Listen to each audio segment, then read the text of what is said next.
Thanks so much, everyone, for joining. Welcome. I'm Karen Kinzel, the director of the Palo Alto Art Center, and I'm delighted to be here with you tonight virtually for a very special program that includes artists and chefs in conjunction with our current exhibition In Feast or Famine on view through April 7th at the Palo Alto Art Center.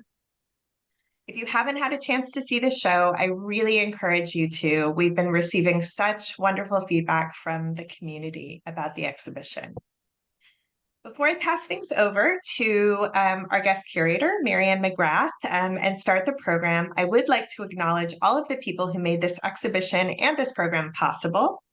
I would first like to thank all of the participating artists for making this exhibition possible and sharing their work with all of us. I would like to thank the Palo Alto Art Center Foundation for their support of free admission exhibitions and our donors and supporters listed here, as well as our members. Thank you all. I would like to thank our exhibitions team, Joe Sachs, Amy Cohen, and our installation crew, Leanna, Amber, and Ivan, for coordinating all of the details to make the exhibition look so beautiful in our gallery spaces. And I would also like to thank Karen Kwan and Sharday Walker for their help to organize tonight's Zoom session, and to all of the panelists who I will introduce in just a moment for participating. And last but not least, I do want to thank Marianne McGrath for her work to organize In Feast or Famine and this public program. It has been a delight to work with you. So we've got a bunch of panelists here tonight. I'm really excited to be in conversation with them today. Jessie Ziff Cool has been dedicated to sustainable agriculture and cuisine since the mid-1970s as a writer, restaurateur, spokesperson, and consultant for eco-conscious food service. Reniel Del Rosario creates ceramics that playfully recreate or reimagine familiar objects, questioning value through engaging installations.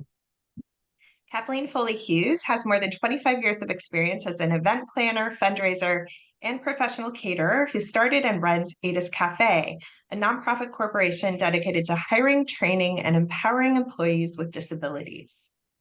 Chelsea Ryoko Wong is a Bay Area painter and muralist inspired by the multifaceted communities and landscapes of California.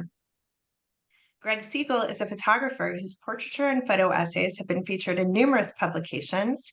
His Daily Bread photographic project and publication highlights how we nourish ourselves through the food consumed by children around the world. Tim Shaw has a deep professional and culinary background that stems over 20 years. His culinary work includes catering, private chef services, and extensive teaching, and his research operational focus is on promoting sustainability in food systems and nutrition.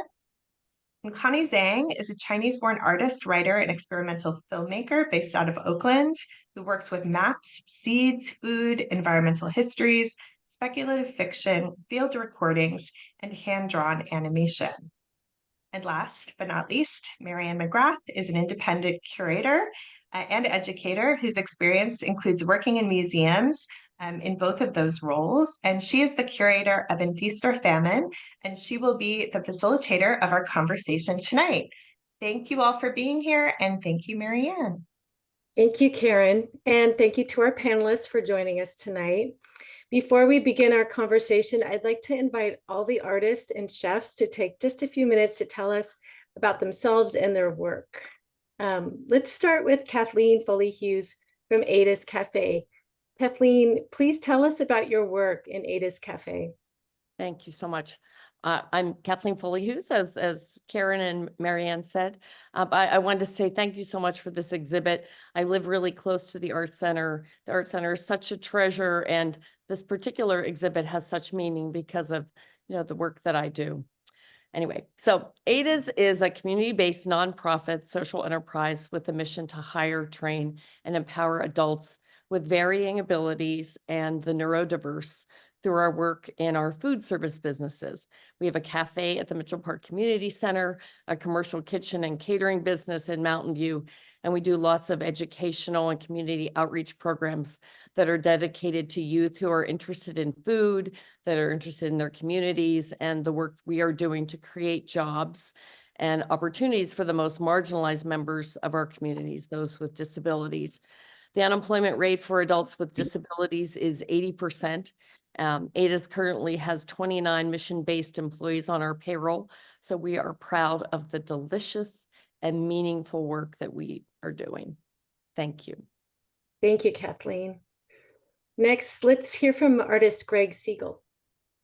Hey there, I'm Greg. I'm a photographer based in Altadena, California, and I contributed my project Daily Bread to the exhibit. Daily Bread is a collection of portraits of kids from around the world surrounded by the foods that they ate in 1 week. So I asked the kids to keep a journal of everything they ate for 1 week, and at the end of the week, I collected the journals and then reproduced all of their snacks and foods and meals with the help of several chefs. And then I photographed them from above, surrounded by all these foods. And I will be talking a little bit about the two photographs that you have up a little later in the discussion. All right, thank you, Greg. Sure. Now let's hear from artist Connie Jing. Hi, thank you, Marianne, and yeah, thank you everyone for coming and yeah, for being here. So this this piece is a map called Roots. So roots as in like a road route, and roots as in the roots of a tree. Roots is a 10-foot long, 5-foot tall map drawing on a silk screen in cyanotype print. And the map traces the ways in which major food plants, from watermelons to potatoes to coffee, have traversed the world over the past several millennia, along with the human activities that have enabled or necessitated their movement.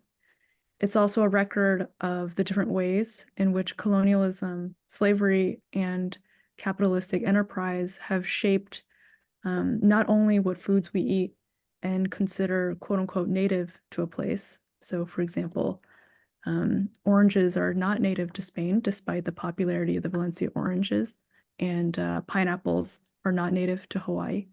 This map also is intended to show how seeds and their fruits can make hostile new landscapes feel like home, and can also transform fertile soil into unrecognizable plantations. So it's both a register of botanical history and food history, but also human, political, and economic history. Thank you, Connie. Next, I'd like to invite restaurateur Ziff Cool to tell us about her work. I've been involved in the food industry since the mid-70s as a part of this community, and it has been a very rewarding and moving way to become more involved in something that is so important, and it's food. And I just love and I'm grateful to be on this panel because food is art. And food is love, and food is politics, and food brings to the table environmental activists and heroes. And food is comfort. And food can be disruptive, as you're all talking about, but ultimately food is delicious, and it is what is a common denominator for us all. So I'm very grateful to the community. I love being a local person, not a big national person. And I saw the show today and I was deeply moved by it. So I'm loving talking about food and seeing food and experiencing what this show is doing for all of us. So I'm a restaurateur, I'm a restaurant owner and a consultant. That's who I am. Thank you, Jessie. Well, now let's hear from artist Chelsea Ryoko Wong. Chelsea? Hi, everybody. I'm Chelsea. Jessie, I already really enjoyed that talk just now. I agree that food is love and food is culture. And so I'm a painter based here in San Francisco, and I come from a multicultural family where my sisters are half Black, half Japanese. I have another sister who's half Chinese, half Japanese, just like me. but we're not full sisters. So when we get together, I call us the brown rainbow because we look like all different shades of brown and no one can figure out how we know each other. So this painting is about us getting together and eating crab, which is a tradition where I come from, which is Seattle. And so for me, food represents love, it represents community, it brings people together. And I'm also interested in how food can create new traditions and invite those in. Thank you. Thank you, Chelsea. Next, I'd like to ask artist Reniel Del Rosario to give us his perspective about his work and practice. Hello, my name is Reniel Del Rosario. I am an artist that uses ceramics, quantity, and satire to talk about commodification and value. And in Feast or Famine, I have a lot of works from my Food Desert series, which are ceramic slabs drilled into wooden armatures. But I also have pictured here Food Pyramid, which is this giant project that is sort of rooted in this idea of the cultural body and what's the right word? The cultural body and the kind of ideals of art, and as well as nutritional food and diets changing after post-war America, with images appropriated from various artists throughout art history. Thank you, Reniel. And now let's hear from Chef Tim Shaw. Hi, I hope I'm not repeating what some other people said. I loved what people mentioned, how food is love and comfort and home and family, because food is kind of my love language. And I've been a chef now for a little over 30 years. Actually studied to be an archaeologist, but found that archaeology was a little not as interesting as the food in Greece. So I went to culinary school and have been a chef. I've been a caterer. I've worked in restaurants. I've worked recipe testing. I've worked on the joy of cooking, some food writing here and there. But this all became very personal for me when I was 29 years old and had stage 4 non-Hodgkin's lymphoma. So when that was 25 years ago, 26 years ago, if I am being honest about my age, I went back and got a master's in food studies because I ate kale, which I don't like, and I drank green tea, and I thought I was doing everything right, and somehow this happened. So I wanted to study sort of that interconnection between food and health, which led me to investigating the interconnection between food and health and the environment. So I was cooking and private chefing in New York. I got a master's in food studies, taught at the French Culinary Institute. And at this point, I actually would consider myself more of a teacher than just a chef. I'm the chef instructor at the Vista Room at San Francisco State. It's a student-run restaurant where the students help design the menus and cook all the food and service, part of the hospitality and tourism management department. While I've been moved out here from New York, I got a master's in public administration because I'm really fascinated by all the issues of food policy and how so much of our food choices are affected by the politics and the policies and what is available in our capitalist food system.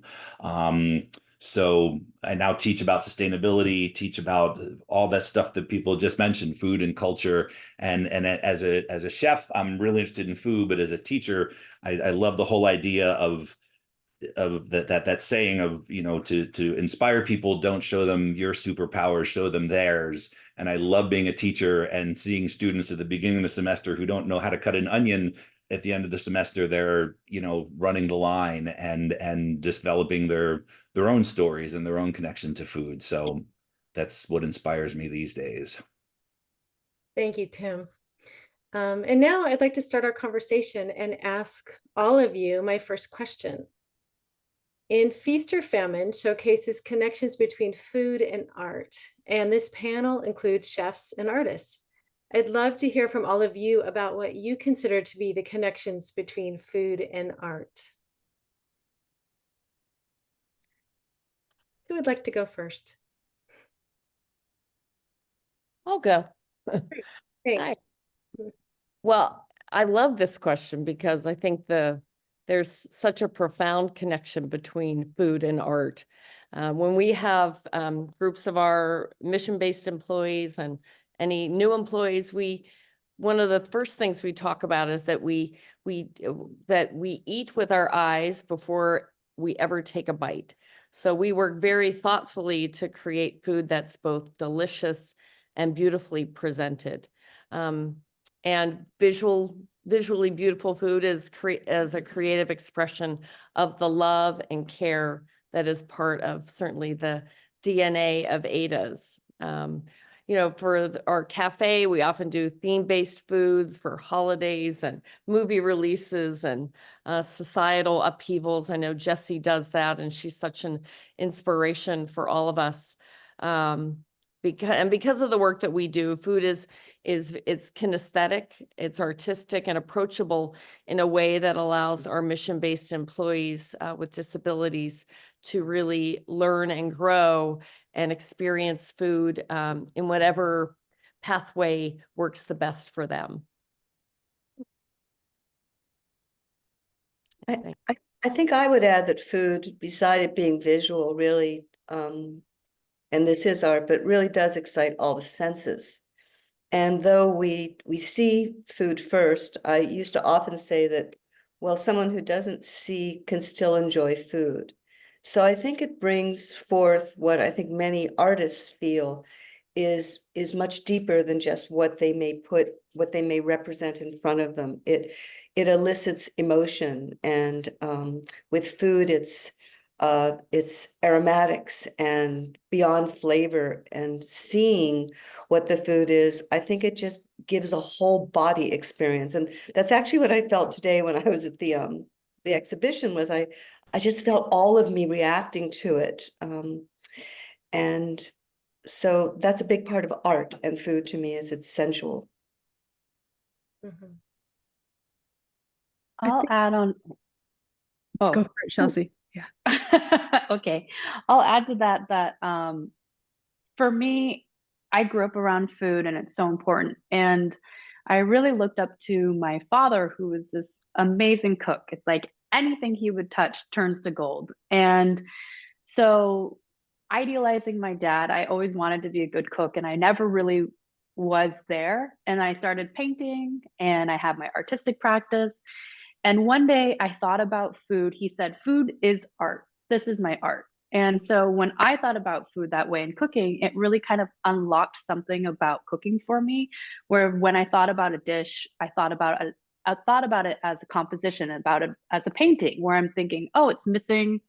You know, when you're painting, you think, oh, this little thing should be to the left. Maybe it needs more energy here. Maybe it needs more color here. Maybe it's missing something.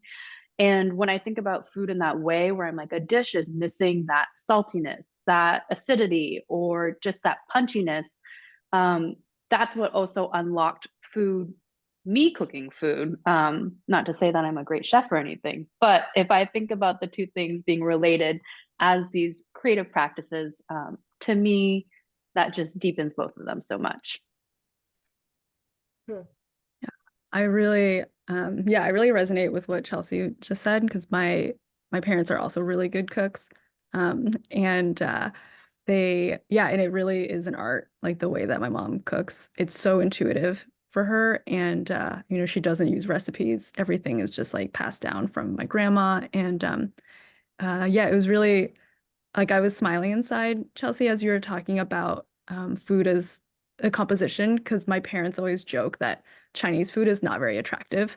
Like they joke that they're like, oh, like, you know, and I mean, I think there are obviously restaurants that have, like, Chinese restaurants that have incredible presentation, but that's not usually what most Chinese families I know cook at home. It's like very, you know, it's like tomatoes and eggs and like you know, green beans with, you know, different meats, you know, and so it doesn't have the same sort of like visual oomph that you know, a really beautifully plated you know, piece of salmon with some roasted vegetables has. It just like is a different kind of composition.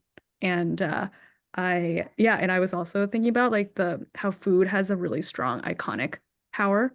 And I think Reniel alluded to this, like, you know, in their presentation. And I was just thinking about how like food, most pieces of food or, food objects have so much, like it is such a compact symbol. Like there's so like it is emotionally evocative. It's deeply rooted, to our senses, as I think some of the earlier panelists were saying. And but it also has, it's like an entire history of that food is also in it. And it's so connected to diasporic histories too. And yeah, I think it's definitely not a coincidence that there have been numerous like art history books written just focus on food. Like you could write, like there have been many dissertations written about like a food still life. And because yeah, it has such strong iconicity. And I think that's one of the things that is also really fascinating for me about it, or that connection. Sort of a counterpoint to what had just been said a couple of times.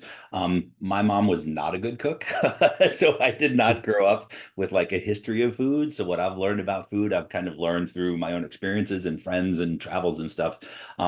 What strikes me, or what really fascinates me, is that, as a chef, I'm obviously very interested in having the food look good and having it taste good and pretty and all that. But it's for me, like food, it equates to art in that way that it can move your soul. So it's not just what it tastes like or what it smells like or the experience. It's in the way that like a Mozart or I don't know, the Beatles or a piece of music can just make you want to cry, or brings you back to the comfort of being with your parents when you were young, if you had a good relationship with parents when you were young, or being in love, or that first time you had, an amazing, oh God, I'll say it, like a Proust's Madeleines, or something that's so simple that, yeah, it tastes good, but it's the memory and that hygge, that Danish word hygge,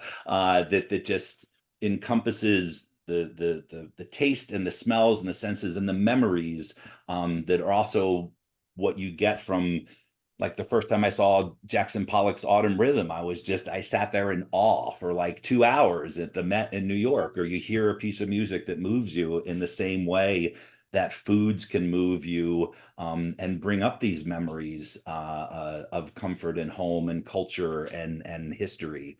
And that's what fascinates me as a chef and as an eater, because I mean, I love to eat food too.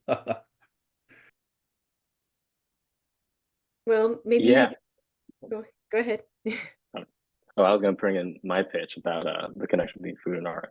So, you can't deny that food and art have been long connected through still lifes, even from, back with the quote unquote old masters to now and today. And, I'm sorry, I'm still dwelling on the idea of food as a composition, because it really is just super interesting and also very true, I think, of food. Like for me as an artist, I'm super, super inspired by various chefs that just like take food and transform it into this whole, truly conceptual art practice, like Rene Redzepi at MoMA or Massimo Bottura, who are doing these like crazy things, like sourcing the water for the plate from a specific sea somewhere in Norway, or they couldn't have carrots for 1 year for a crop, and sourcing and finding recipes to use these old carrots. And so for me, it's, for the connection of food and art, for me, it's like this crazy thing of, these chefs are finding ways to be so creative and inspiring me to think of new ways to be innovative in my own field. Like truly, these are things that I'm just like, I didn't know you could do that with food. And in the same way, I'm hoping to eventually do that with art as well. As like, I didn't know you could do that with art. And so that's my way of like, I think the way I think of food and art being connected and inspiring off of each other. Anyone else, or we'll move on to the next question, which is kind of related to this, and some of you have already kind of addressed this. I wanted to ask you about inspiration across disciplines. For the chefs, what about art inspires you? And for the artists, What about food inspires you? And some of you have kind of already spoken to this, but if anybody else would like to speak to this question, I would love to hear from you. Well, I think art from across the table would be very, very different in my explanation because it's the connection to the farming community. And I remember when I was starting out, everyone was admiring chefs or heroes of a different kind. And mine was happening at the farmer's market, actually at the Palo Alto farmer's market in the early 80s, when I would go to farmers and they would put me up on the back of their truck and say to me, Jessie, taste this variety of corn. It's Silver Queen.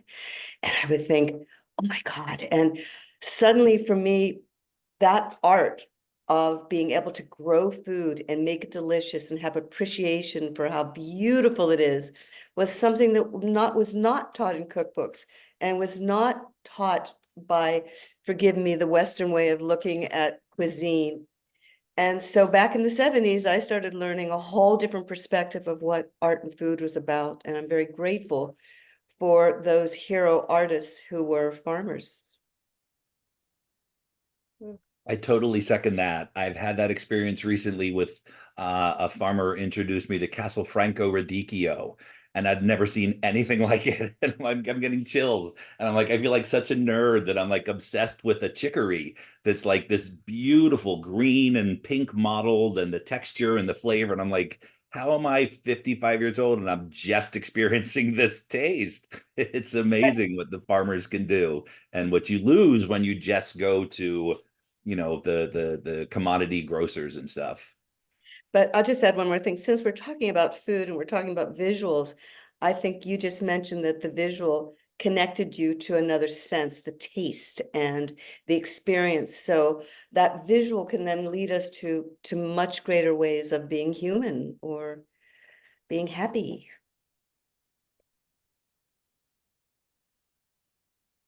All right, well, then I think I'd like to move on now and ask a question just for the artists.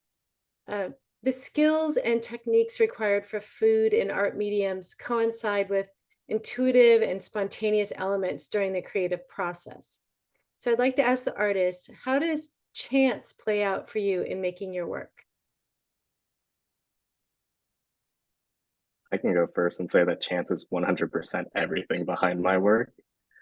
I am very, I like to always, when I do artist talks, I like to say I'm a bad ceramicist with quote bad, because I build things solid. I don't cover things when they dry. When I mix glazes, I don't keep a recipe.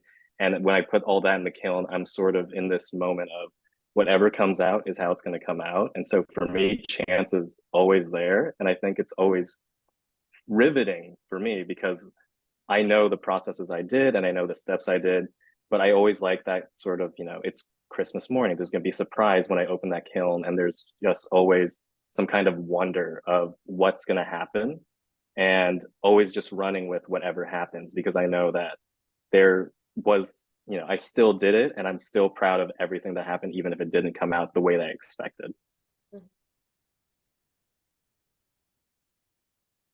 Yeah, for me, chance does play a big role in my work. I am not into the ceramics, so I know that ceramics is even more difficult. People say they pray to the ceramic gods to make sure that their clay objects come out, and they don't explode in the kiln. Mine's not that complicated, but for me, spontaneity is very much involved with my work. I will start out like painting a background and think that this is going to be like a market piece or a vegetable piece or something, like a cityscape or something. And then it will go in a completely different direction as I start painting and adding figures and landscapes. And I'm like, oh, this ends up being a beach painting. And for sure, like as much as they call it a practice because it's a practice. You can't always duplicate something. You can't always replicate something. There's a lot of chance involved with painting, especially watercolors. I always say it's a high stakes role because you really just cannot edit a watercolor painting in any way unless you add to it. So I also think that as artists, we're problem solvers. Yeah, for sure. Yeah, I definitely want to second the problem solving bit. And yeah, as someone who has dabbled in ceramics, I completely know what Reniel is talking about. It's just sometimes you just end up with a bunch of shards and or an explosion, and you just have to accept that. But yeah, I think as someone who's quite multidisciplinary, I think a chance kind of enters in different projects in different ways, just depending on what I'm doing. But since the work that I'm talking about tonight is a map, I guess I'll just say for map, like when I make a big map, usually, I mean, most of my map projects take a really long time. Like the research itself takes about a year, and the production happens actually quite quickly. But it's like there's so much sort of room for expansion, and I'm often surprised during the research process. And so I think like an approach that I often take with projects, like not just a map, but also like my film projects or like installations and drawing work is I often will start with a sort of like core question or a core thing that I'm dealing with. And I use that as the like tenet or the compass for the piece. And so when I approach a new project, like I try not to be too deterministic beforehand about what it's going to be, just because then that really constrains the creative possibility. But instead sort of creating like a container to play and to also discover new things about it. And so, for the map that I have in the show, like the sort of core question that I started with was just where do most of the major food plants that we eat come from? And it was like just through that discovery that I was realizing like how much food and botanical history is tied to human movement and specifically colonialism. And that was really profound to see the depth of that connection. But it was really through just like having a sort of core question that was guiding me and that had enough space for openness. Thank you. And I feel like I don't see Greg Siegel on our Zoom here, so maybe he's having some technical difficulties, but I think what I'll do is I'll move on to our next question, which is for the chefs. It's the chef's turn. I have a question just for them. Despite all the meals memorialized on Instagram, food is ephemeral and sometimes consumed in a moment. Likewise, while art can have a lasting presence, it too can be temporary. I'd like to ask the chefs, how does time influence your work?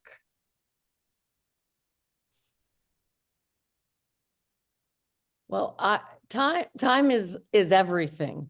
It's when I was thinking about this question, I thought time is a double-edged sword, but it isn't actually a sword. It's a double-edged chef's knife. So it's both positive and negative. Time allows us for dough to develop and properly rise. It allows a soup or a stew or a sauce to simmer and gain complexity and depth. It allows kimchi and kombucha to ferment. It allows time to test a new recipe. One of my favorite things, we're closed on Mondays, and I oftentimes go into the kitchen by myself because then I have time to kind of focus and kind of fiddle and kind of work on things that, with the fast pace of a kitchen doesn't allow for that. So, and then kitchens can be kind of notoriously fast-paced and unforgiving. And I think about that a lot because of the people that I work with. Catering can be really kind of brutal, and when you're on a deadline. And then, it's in our ever demanding and fast-paced society too, customers often have unrealistic expectations for ordering and receiving that blended turmeric latte or a avocado toast with a poached egg. So we have a sign up in our cafe that says good food takes time. And I have that for us, for the people working, to kind of calm the anxiety when there's a line, and you have we have wonderful customers, but every once in a while you get someone who doesn't get the timing issue. So anyway, time is everything. Thanks. What about the other chefs? What about you? What do you think about time? It's funny. I was thinking about time in a completely existential way rather than a more immediate way, because I was thinking when I look back over, when I first got interested in food to the various branches and paths I've taken in my career, what time means to me, at least now at this point in time, is looking over how, 20 years ago, I was so fascinated by foams and molecular gastronomy and all of that. And now I post COVID and post losing my mom and post getting into my 50s, I'm much more interested in like more simple comfort foods and those soul touching foods, and how over time, like literally our tastes change, as you get older, your palate changes, and not for the better or worse, it just changes. I don't have the sweet tooth I had when I was in my 20s. I'm much more interested in radicchios apparently, and simple, I'd much rather sit down and have a perfectly braised stew or a perfectly cooked vegetable than 20 years ago when I would have just wanted, an all you can eat, visual extravaganza.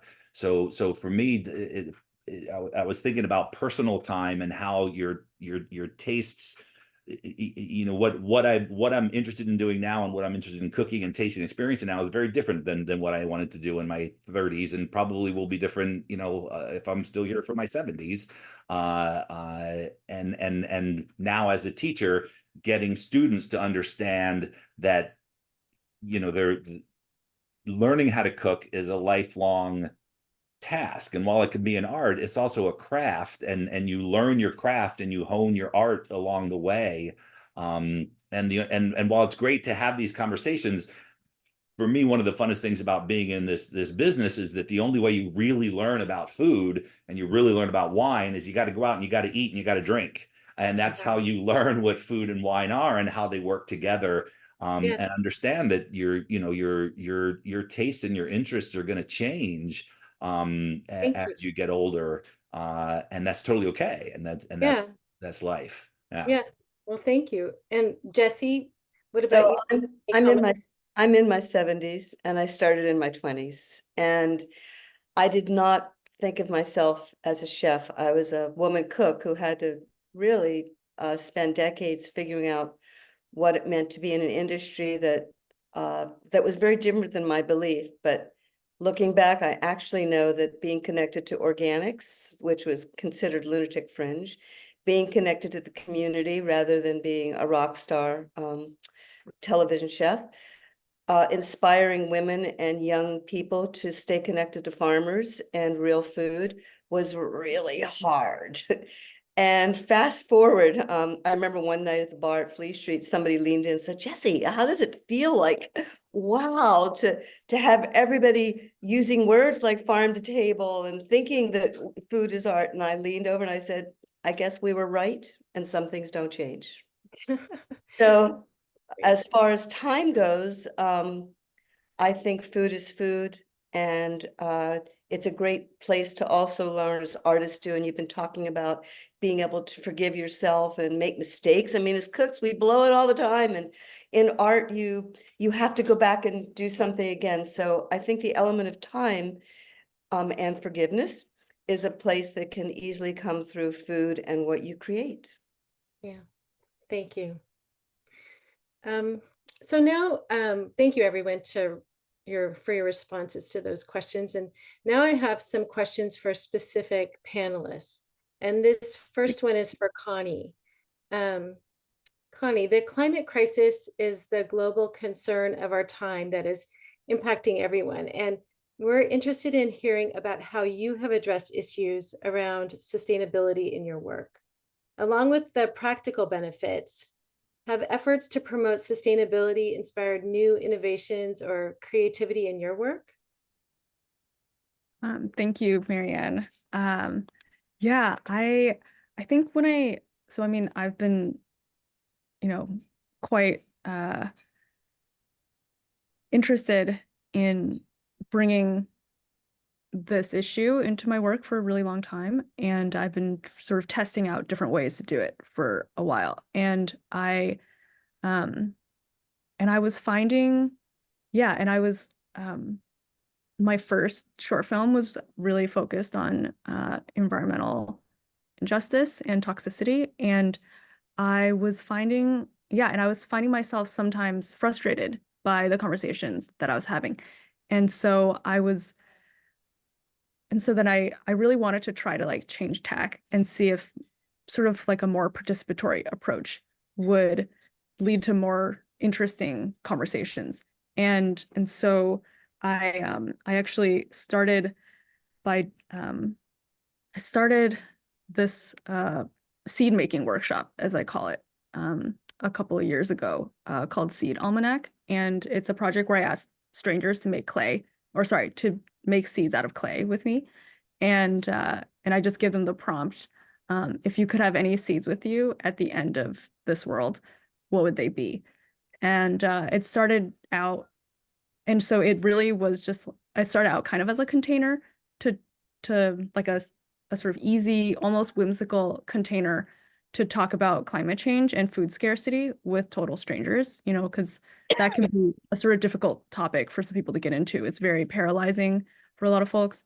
But I think through the act of just making these seeds, it just made it easier to have those conversations. And something that was really interesting that I noticed after a couple of these workshops was that like adults would usually start by making like seeds of foods that we already have. Like adults would make like cherry seeds, avocado seeds, corn. But then once kids joined, then that's when it started to get pretty fun, because kids would make seeds that just are so obviously impossible. Like they would make like donut seeds, spaghetti and meatball seeds. A lot of kids would make seeds of their pets. They're like, this is a seed of my cat because I want my cat to live forever. And that actually created this opening for adults to start making interesting, like crazier seeds too. And so then people started making, and so then I started adapting the prompts to actually be even more specific, like prompts like make a seed for someone you love, make a seed for something you're afraid of losing, make a seed for something you'd like to have 20 years from now or 50 years from now. And so then people would actually make these really like powerful, poignant seeds. Like people would make seeds for Alzheimer's, seeds for their memory, seeds for like coral seeds, seeds for, water to alleviate drought in California, seeds for old growth forests, because so many of them are, have been destroyed because of the wildfires. And so then, yeah, the conversations around climate actually sharpened through that, but through the act of making, it made it somehow easier for strangers to talk with me and to each other about, not only their concerns about climate for the future, but also what they wanted to see happen, and to sort of try to reframe like what they were afraid of losing, or thought was impossible, as things that they might be able to preserve in a different way, or that they really wanted to preserve, or or to just like reframe these things as possibilities. Wow.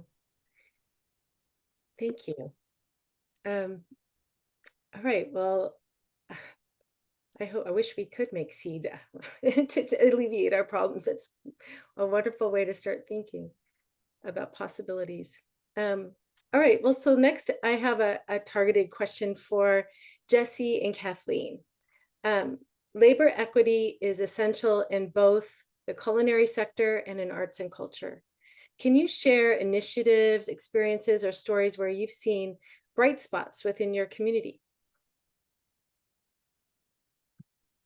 Well, I think Kathleen and I probably share more than we even know, and I think we need to get together and talk about that sometime. But from the very beginning, one of the core values of my restaurants, and I don't want you all to get upset until I explain it to the end, but it is that the customer comes last.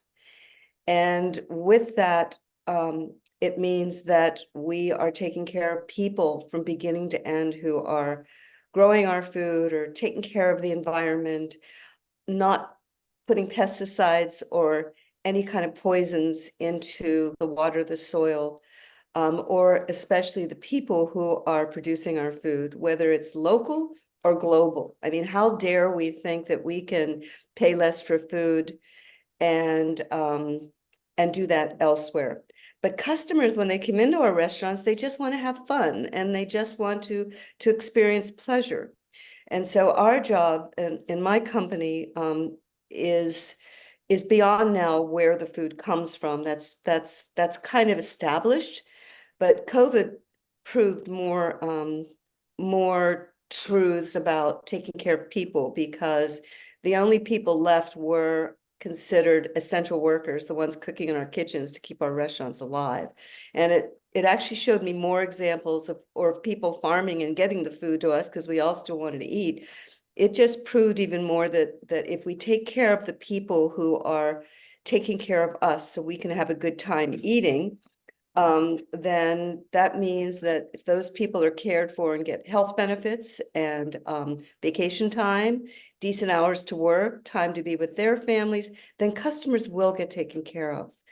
If you take care of those who take care of others, I think in any profession, then that means they will feel more loved and respected, and they will take care of others. So I think the biggest thing for me and my business has always been about the people, but even more so now. It's a matter of politics. It's a matter of raising awareness to food has to cost more because we have to pay people more. And how we do that is, I think, the next challenge in the industry of food. Thank you. Well, so well put, Jesse. I mean, I think during the pandemic, it was amazing to finally have food service workers deemed essential, because oftentimes, you know, you go out and you have a wonderful meal, or you grab something to go, a great sandwich, and you don't think about all the pieces that go into and all the labor that went into making that happen, whether it's, you know, all the way from the farmer all the way to the person that put it all together. And so it's tough in the Bay Area. It's so expensive, and you know, we really have one of my missions, in addition to elevating the lives of the people with disabilities that are working hard and training and getting so much better and better. The line cooks, the people that work alongside them that are both expected to create a wonderful meal, and also teach and be patient. So they're extraordinary. They work so hard. So we pay them a livable wage, and that is increasingly more expensive in the Bay Area. So it's really pretty, it's so complicated, and I feel such a, food service workers work so hard. I know, because I'm one of them. And when someone complains that their sandwich is $12, I mean, I really would love to sit down and have a half an hour conversation with them to explain why that is, and that actually that $12 is a deal. It's a deal. So you know, when we started Ada's, minimum wage was $7.25 an hour. Now it's $18.75 an hour, and that's just the minimum. And so, you know, it's improving. So we feel good about that. You know, what we were also encouraged when we started Ada's to access this little known law that allowed some employers to pay sub minimum wage to people with disabilities. And I will tell you, as a mom of someone with a disability, and because of the work that that's my life's work, that's so offensive. And so anyway, I could go on. Anyway. So Kathleen, I think we all through messages, and I loved seeing the art. I think somehow we need to help people understand the real value of food, that it's not what they think, or we're in deep trouble. Yeah. Yeah. Or all you're gonna have is McDonald's, right? I mean, if we give up on the beauty and the joy and the deliciousness, if you want all that, you have to be able to pay. You have to be willing to pay for it. Yes, thank you. Right, well, now I'm going to move on to the next question, which is for Chelsea. Chelsea, food and art serve as a means for preserving identity and sharing traditions across generations. In what ways does your work uphold and illuminate identity? Yeah, thank you for that question. I think that my work upholds identity in the fact that I am using a lot of Chinese cultures or Japanese cultures to bring joy to people through food, through my paintings. And food is something that's very important for me and for my family.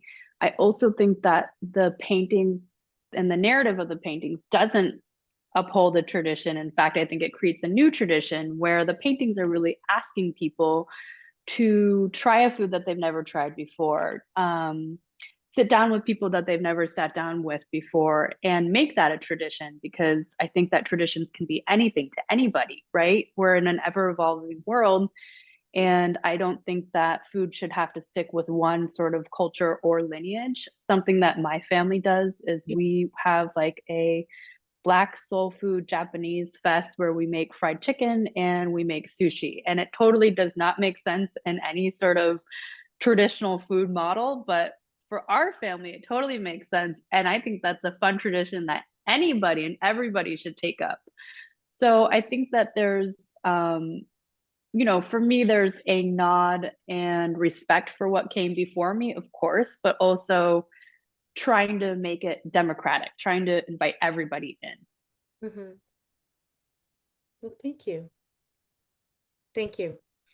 So finally, I have one more question, and then we'll take questions from the audience I think we'll have enough time. My final question is for Tim, Reniel, and Greg. Both food and art tell stories. How do you use your creations to communicate narratives, emotions, or messages? Well, I sort of approach that from, again, as the vantage point of a teacher. Because when I'm cooking, I don't know if I necessarily have like a conscious message or story I'm trying to tell, but what I really try to encourage my students to approach in that sense is, if you're just learning to follow a recipe, you're telling someone else's story. So when you're cooking, from a cookbook by Samin Nosrat or Martha Stewart, you're making their food, and you have the agency when you're cooking for yourself to cook for yourself and flavor it for yourself and create your own stories and your own memories and your own comfort food. And the one sort of story I share personally around that concept is my main comfort food is Campbell's bean with bacon soup, because when I was a kid, that's what my mom gave me when I was sick. And I found that even when I went out and was an adult and I became a chef, like whenever I'd get a cold, I'd buy Campbell's bean with bacon soup. And my chef friends and my sustainability friends and my nutrition friends are like, "You're an idiot. That stuff is full of sodium. It's crappy beans. It's cheap." And they're like, "I've got a great recipe. I'll give you my recipe." And I'm like, "I don't want your recipe. I want my mom's soup. And by extension, I just want my mom." And my mom passed right before COVID. And so when COVID hit, for like the first month or so, I had that like 3 or 4 times a week. And it just brought you back.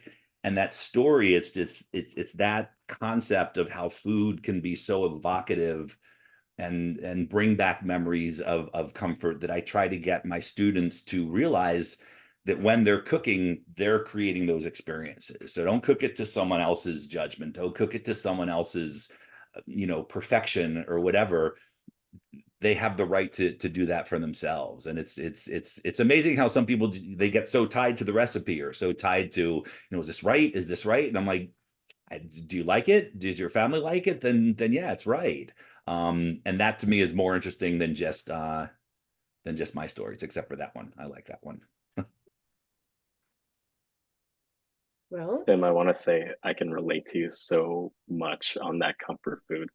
I'm at a residency in Miami, Florida, and we actually like did a whole round around the artists in residence, and everyone was asking, "What's your comfort food?" And then when it came to me, I told them a can of Spam and white rice, and everyone sort of looked at me, and they were saying like, "That's your comfort food?" And I was like, that's what my parents would make in the morning before I went to school. And for some reason, there's something in that brings you back and makes you really fond of it. And whenever I have a really tough day, I feel like I also gravitate to making a can of fried Spam and white rice. And for some reason, something in that just relieves so much more than any kind of elaborate dinner plan. And yeah, so I just wanted to say that I resonate with that so much. But to go on with storytelling in my work, I always try to tell a story within my work.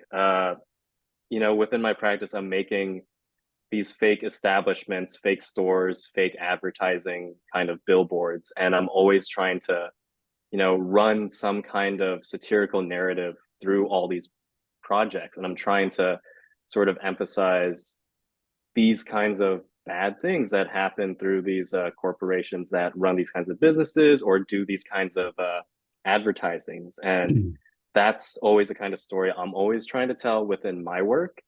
And with the project in Palo Alto Food Pyramid, it's sort of this, in my opinion, it's sort of convoluted, but it is this kind of combination of this kind of narrative storytelling of art history, but also food history within the United States, especially regarding the American food pyramid and post-war America, with the kind of subsidization of U.S.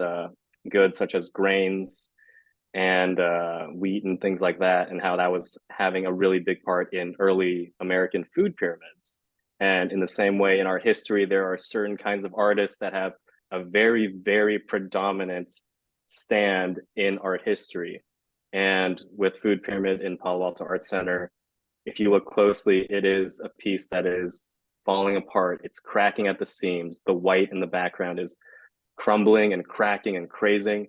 And it's sort of this story telling you that era of this kind of mindset and non-inclusivity is going away and opening the doors for, a more inclusive kind of not only nutritional for food pyramids, actually inviting more than just US subsidies, but also art history inviting artists that have usually been othered. Is it my turn? yes, I just unmuted Yeah, myself. I don't think I've had much to say. Yeah, thank you, all right. Reniel. I'm With great, please. are you Yes. pulling up my slides there? Yes. Mm-hmm. Okay. With Daily Bread, my aim is to tell both the story of how globalization is impacting diets around the world, and tell the story of cultures whose traditions and regional foods haven't yet been supplanted by the Western diet. And I think we're at a crossroads where the majority of what kids are eating is shifting away from wholesome homemade meals to processed packaged foods and fast foods. And one of the surprising lessons from doing this project was that I discovered that the best quality diets are often eaten not by the richest, but by the poorest. In India, for instance, fast food is an expensive status symbol. This girl on the left, Anshal, in the pink dress, can't afford Western junk food. In Mumbai, where she lives, a medium Domino's pizza runs about $13, which is 3 times what her father makes in a day. So instead, Anshal eats homemade aloo bindu, which is okra and potatoes simmered in curry with a side of lentils and chapati. So she's she's eating a lot better than a lot of the middle class kids that I photographed in India. The other girl on the right, Kawakani, lives in the Xingu National Forest in the Amazon with her tribe, the Yalawapiti. And Kawakani's daily bread is manioc, which is a potato-like root that's ground into flour and used to make beiju, which is sort of a cassava pancake. And Kawakani wraps the beiju around fresh fish that she catches in the Xingu River. And she told me when I photographed her, she said, when you're hungry, you just go to the river with your net. Yeah, you don't go to McDonald's for a McFish.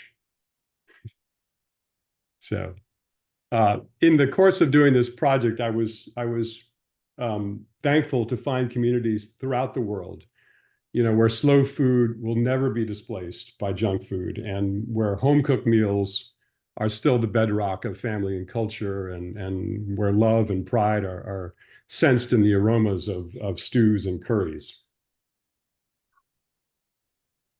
Thank you. Thank you. All right. Well, now I think we can, if Karen has questions from the audience for specific artists, maybe we can hear some of those questions. Karen? Indeed. So, folks, if you have questions for our panelists, we encourage you to put them in the chat. I have an initial question I can start with. I loved Connie's comment about, I'm going to make myself visible here, about this idea of a kind of central concept that is kind of driving a particular project. You mentioned this idea of kind of tracing where your food comes from, and I wondered if that resonated with any of the other artists or chefs. In terms of, again, thinking about creating work around one specific concept, whether it's visual work or culinary work.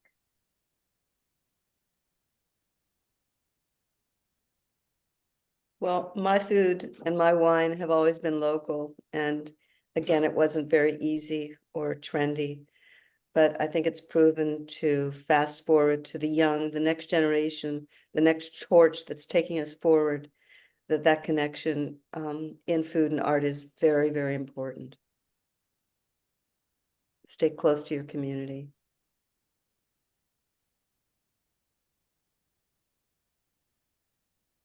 Thank you. Anybody else? Are there any other questions from our visitors?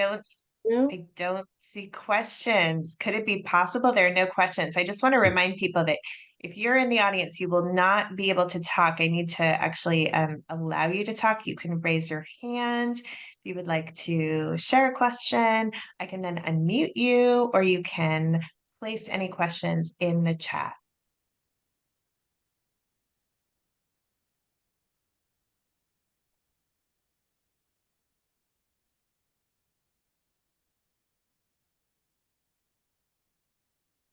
Well, if there are no other questions, Great. I would like to thank all of you so much for your time and for sharing your creativity and your thoughts with us tonight. And I want to thank the Palo Alto Art Center again for hosting this panel and presenting In Feast or Famine to the community. Karen, do you have any closing remarks? I do. Sorry, we've got a little comment. Thanking everyone for the insight. That's awesome. Thanks so much. Thank you so much to the panelists.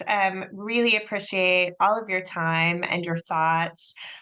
This has been a lovely conversation. I want to encourage everyone to see In Feast or Famine before it closes on April 7th. It's just been a phenomenal show, and I love bringing people into the show and sharing all of this wonderful work with the community. We've received so many positive comments, and I just want to thank you all for being part of this community and around this kind of virtual Zoom table. And thank you, Marianne, for bringing us all together.